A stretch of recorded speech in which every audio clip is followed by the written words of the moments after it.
All right, y'all. I want to make a little video talking about deadheading this Napier grass, or just tip pruning this Napier grass. So you can see the Napier grass is starting to push out flowers. It's fall here in South Florida, and a lot of things are flowering at this time of year, going into winter. So you can see here, I kind of already started just very, very rough. I'm just chopping it at whatever length so that it doesn't flower, because I don't want the seeds to be spreading all over the place. You know, when you do Syntropic agroforestry and work with these very resilient, very adaptive, and possibly invasive species, you really need to be responsible about how you maintain those plants. And that's exactly what I'm doing. I'm gonna be going on a little vacation to Honduras coming up here. So I don't want these Napier grasses to be flowering like crazy while I'm gone and sending seeds everywhere. So this was like this high probably 10 minutes ago before I tipped them. And there were seed heads. You can see here some seed heads probably. Let's see if I can find one. They're really beautiful. Here you go. Very just cattaily, very similar to any big grass or reed. Beautiful purple.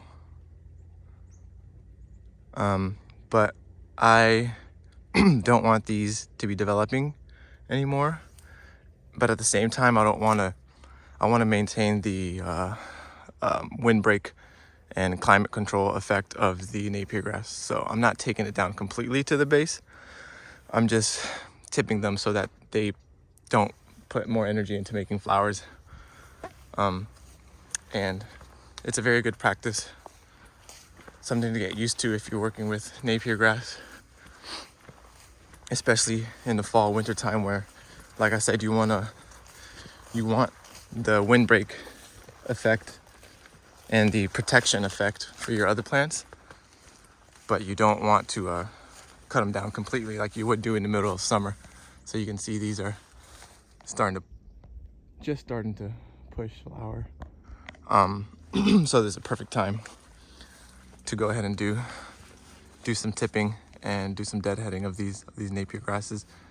And the canes are so robust, you know, new shoots will be coming out of that, and like by tomorrow probably. So that ideally it would stay around head height, keep it manageable, because remember, we are working with very, very resilient, hardy species that have the tendency to go crazy. And it's up to us to really be responsible on how we utilize these plants. So just a little tip for fall time here in South Florida. Keep your Napier grass in check. And another benefit of tipping these is that the energy won't be going into making flowers, and the Napier grass clumps won't be going into senescence. You know, that's the typical life cycle of any plant. You know, they'll flower and then set seed and then start to die down.